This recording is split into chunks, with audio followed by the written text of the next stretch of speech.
पहली यूनिट का पहला टॉपिक था स्केल, हिंदी में मापक या मापनी। हमने बात की मापनी स्केल की डेफिनेशन, मापनी की परिभाषा, स्केल को व्यक्त करने की विधियां यानी कि मेथड्स, 3 मेथड्स की हमने बात की।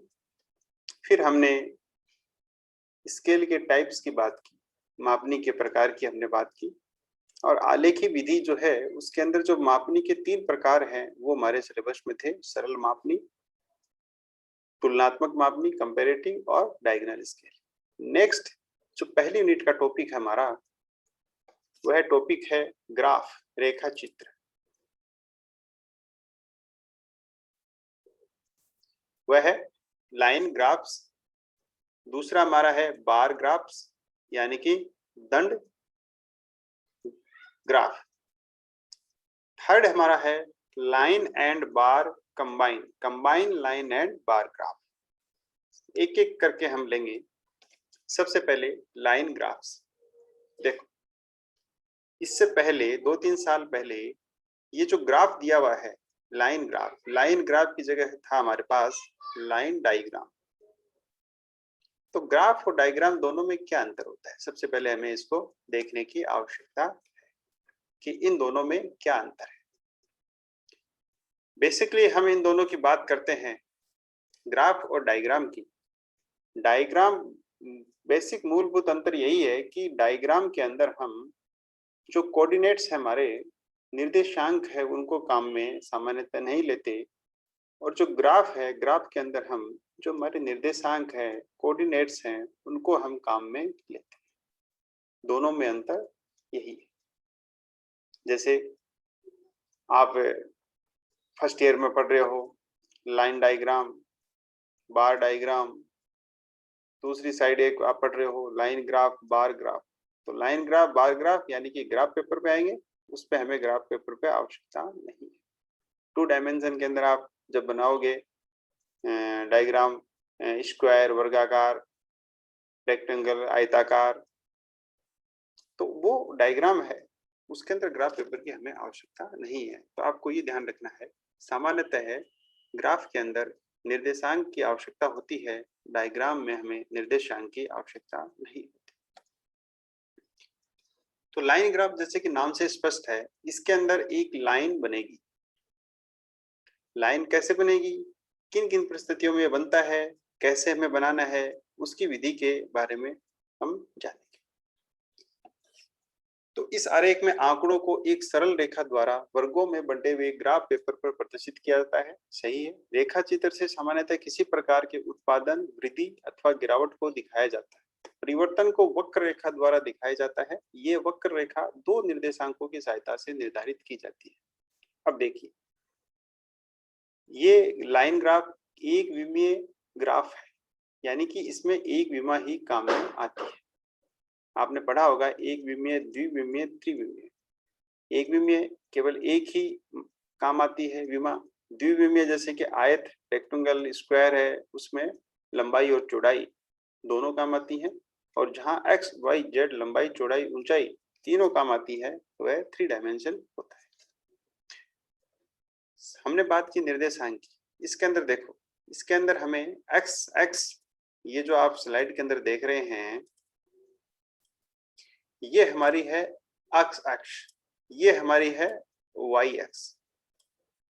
सबसे पहले हमें ग्राफ पेपर लेना है। आप फाइल के अंदर बिना ग्राफ पेपर लिए भी आपको बनाना है, ग्राफ पेपर की आवश्यकता आपको नहीं है। फाइल के अंदर बिना ग्राफ पेपर की आप इसको बना लेना। अब देखिए, इसमें हमें आंकड़े दिए होंगे। जैसे ऊपर हमने बात की कि इसमें सामान्यतः उत्पादन, वृद्धि, गिरावट को दिखाया जाता है। अब जैसे कि हमें वर्ष, महीने या किसी देश के उत्पादन के किसी चीज के डेटा हमें दे दिए, तो सामान्यतः हम क्या करते हैं, जो हमारी एक्स अक्ष है, उस एक्स अक्ष पे हम महीने, वर्ष, देश, राज्य आदि को हम दिखाते हैं। मंथ्स, महीने, ईयर्स, वर्ष, कंट्रीज, इनको हम दिखाते हैं हमेशा एक्स अक्ष पर। हमेशा याद रखो, जो वाई अक्ष है, वाई अक्ष पे हमेशा उन चीजों को दिखाया जाता है जिसमें वृद्धि होती है, जैसे हमारे पास टेम्परेचर, तापमान, पॉपुलेशन, प्रोडक्शन, ये जो टेम्परेचर है, प्रेशर है, वायुदाब है, पॉपुलेशन है, प्रोडक्शन है, इन सभी चीजों को हम वाई अक्ष पे दिखाते हैं। तो जिसमें वृद्धि होती है उसको सामान्यतः हम वाई अक्ष पे दिखाते हैं। यहाँ हमें लाइन ग्राफ में क्या करना है, एक्स अक्ष पे मंथ्स, महीने, ईयर्स, वर्ष, कंट्रीज लेने हैं, और एक्स जो वाई एक्स है, वाई एक्स पे जैसा भी हमें डेटा दिया हुआ है, टेम्परेचर का दिया है तो टेम्परेचर, पॉपुलेशन दिया तो पॉपुलेशन, प्रोडक्शन दिया हो तो हम प्रोडक्शन का लेंगे। तो इस प्रकार एक्स अक्ष पे ये चीजें दिखाते हैं, वाई अक्ष पे ये।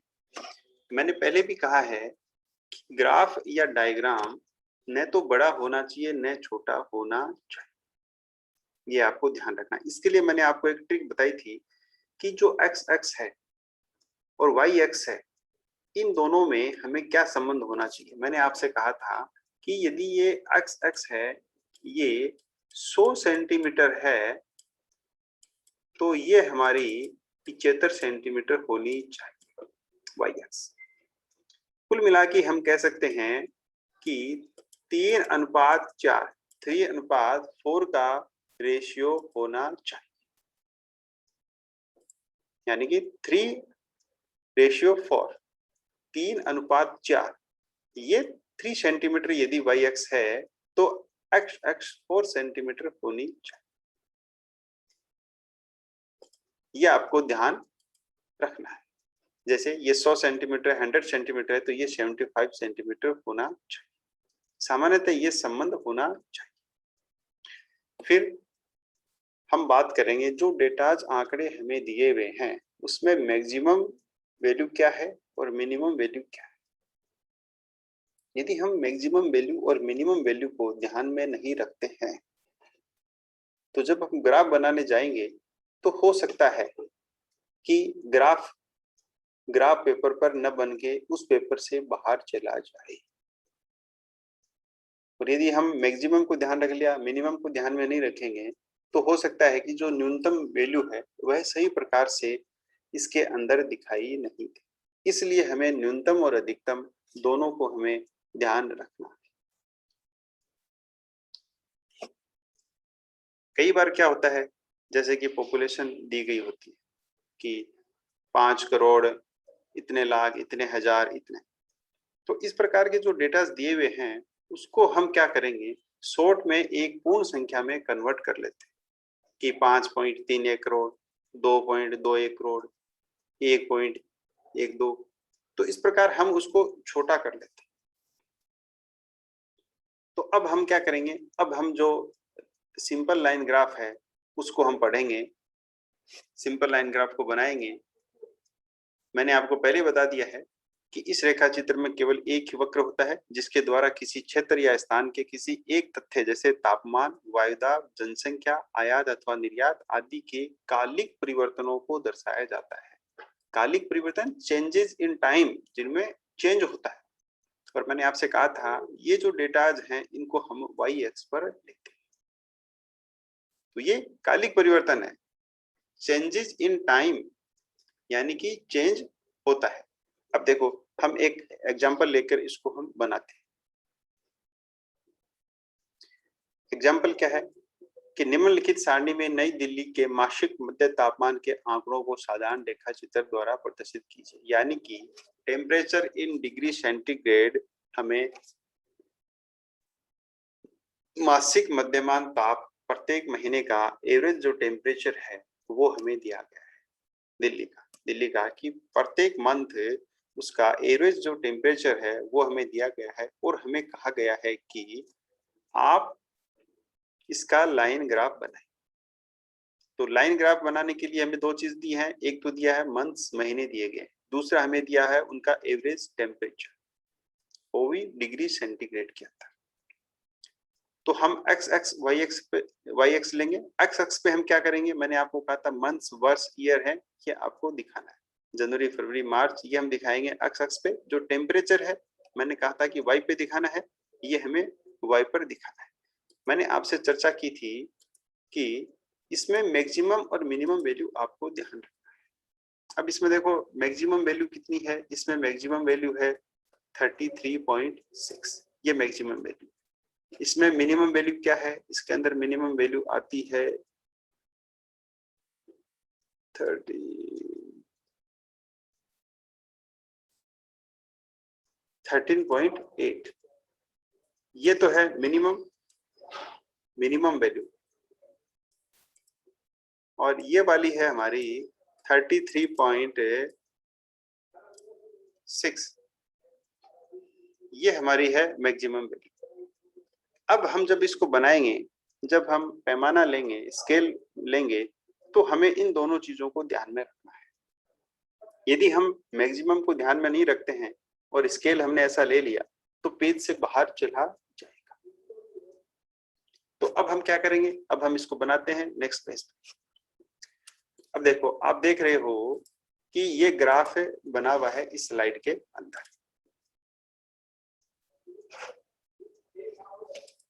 कि ये ग्राफ बना हुआ है। आपको क्या करना है? सबसे पहले अक्स आपकी है ये, ठीक है। वाई एक्स आपकी है ये वाली आपकी है वाई एक्स। एक्स पे सबसे पहले हमें ये जो महीने हैं, मंथ्स हैं, इनको हमें प्रदर्शित करना है। जब आप महीने एक्स पे प्रदर्शित करते हो, महीने एक्स पे आप प्रदर्शित करते हो, तो आपको क्या करना है? आपको एक्स पे लाइन खींचनी है। मैंने कहा था कि 3:4 का रेशियो होना चाहिए, ठीक है। यदि यह 100 मीटर लंबी है तो आपको जो वाई एक्स है, वाई एक्स 75 सेंटीमीटर लंबी होनी चाहिए। हमने सबसे पहले एक्स खींची। एक्स पे हमें सबसे पहले 12 मंथ्स जो 12 महीने हैं उनको हमें प्रदर्शित करना है। हम क्या करेंगे? हम एक निश्चित चौड़ाई विड्थ लेकर हम प्रत्येक महीने को, जैसे कि ये जनवरी है, ये फरवरी है, ये मार्च है, ये अप्रैल है, हमने एक निश्चित मोटाई, निश्चित विड्थ हमने ले ली 2 मंथ्स के बीच में, और हमने इनको सारों को, टोटल को हमने प्रदर्शित कर दिया। हमने इनको प्रदर्शित कर दिया। तो ये जनवरी फरवरी में जितनी विड्थ है, मोटाई है, उतनी हम सभी के बीच में रखेंगे। ऐसा नहीं है कि जनवरी फरवरी के बीच में यदि आपने मान लिया कि 1 सेंटीमीटर रखी है तो बाकी के बीच में आप 1.5 सेंटीमीटर रख दो। ऐसा नहीं होना चाहिए, ये गलत है। तो सबसे पहले हमने 12 मंथ्स है उनको डिनोट किया, प्रदर्शित किया। अब हमें क्या करना है? अब हमें जो वाई एक्स है, वाई एक्स पे हमें टेम्परेचर प्रदर्शित करना है। और टेम्परेचर हम प्रदर्शित करेंगे तो टेम्परेचर में आपने क्या देखा? टेम्परेचर में आपने मैक्सिमम वैल्यू देखी थी 33.6, ये मैक्सिमम वैल्यू थी टेम्परेचर की। अब हमें पैमाना मानना पड़ेगा।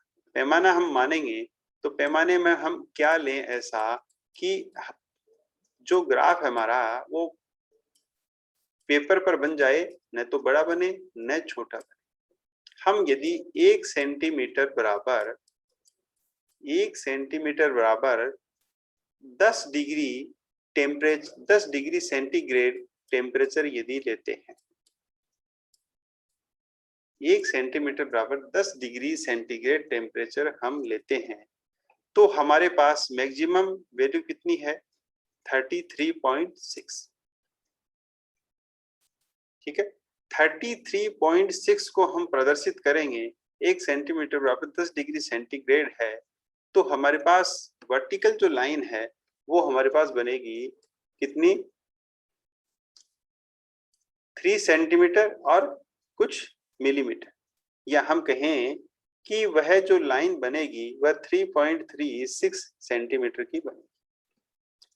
हम देख रहे हैं कि 3 और 4 सेंटीमीटर के बीच की लाइन आ रही है, बहुत छोटी हो जाएगी, तो हमारा डायग्राम अजीब सा बनेगा। तो हमें क्या करना है, हमें यहाँ पैमाना चेंज करना है कि जो 10 डिग्री सेंटीग्रेड हमने माना था 10 डिग्री यह गलत है, इससे डायग्राम बहुत छोटा बन रहा है।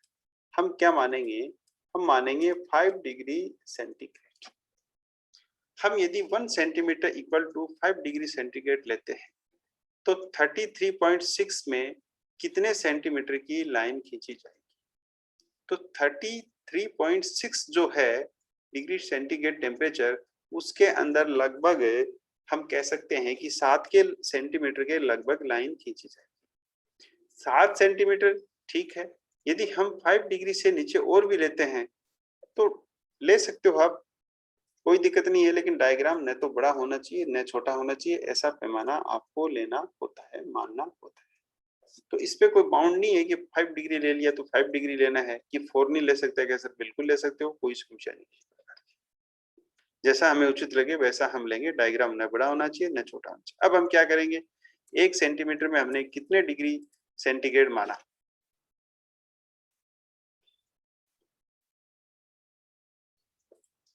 हमने माना कि 1 सेंटीमीटर बराबर 5 डिग्री सेंटीग्रेड।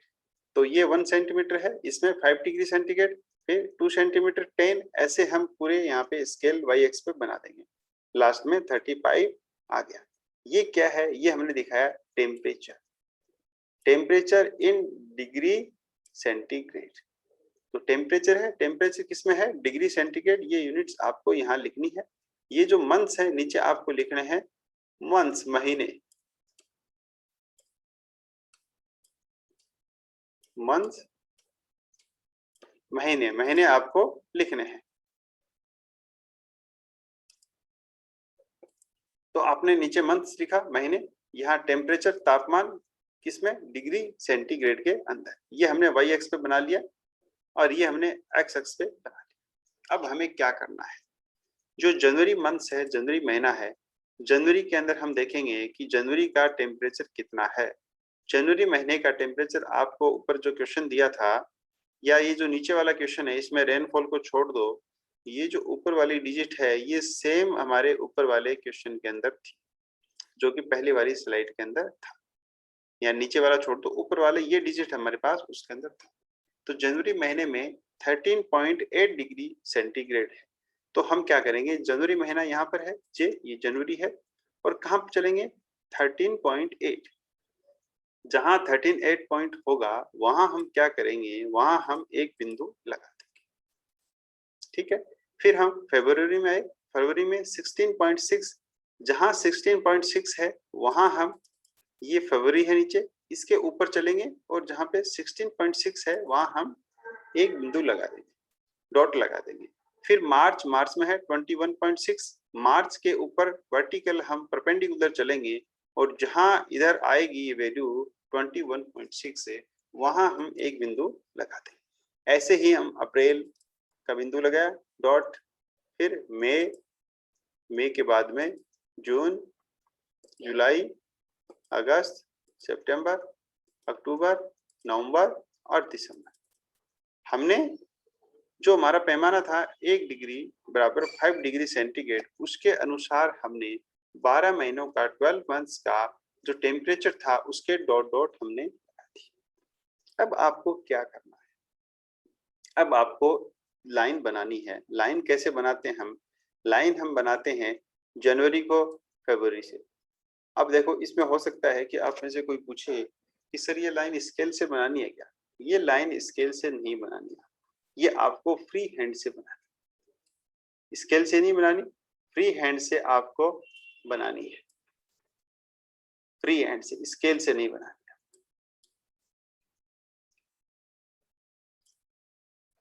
तो फ्री हैंड से आपको बनानी है।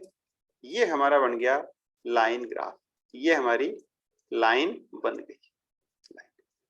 यदि हम इसको डायग्राम बनाते, डायग्राम बनाते तो मैंने कहा था कि एक्स वाई कोऑर्डिनेट हम काम में नहीं लेते हैं। डायग्राम बनाते तो हम कैसे बनाते? डायग्राम बनाते तो ये जो बिंदु है, इस बिंदु में ये लाइन खींची, ये लाइन खींची, ये लाइन खींची, ये लाइन,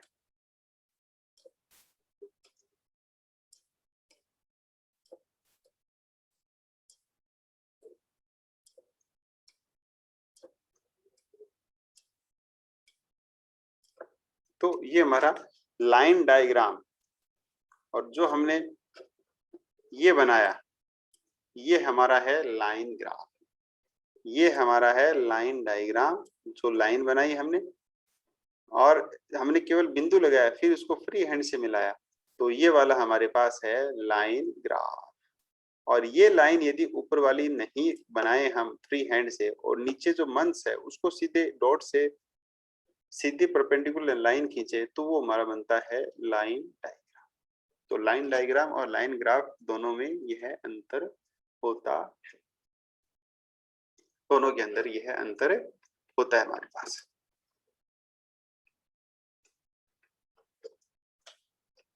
तो लाइन ग्राफ हम कैसे बनाएंगे, लाइन डायग्राम हम कैसे बनाएंगे, ये दोनों मेरे हिसाब से समझ में आ गया होगा कि हम दोनों को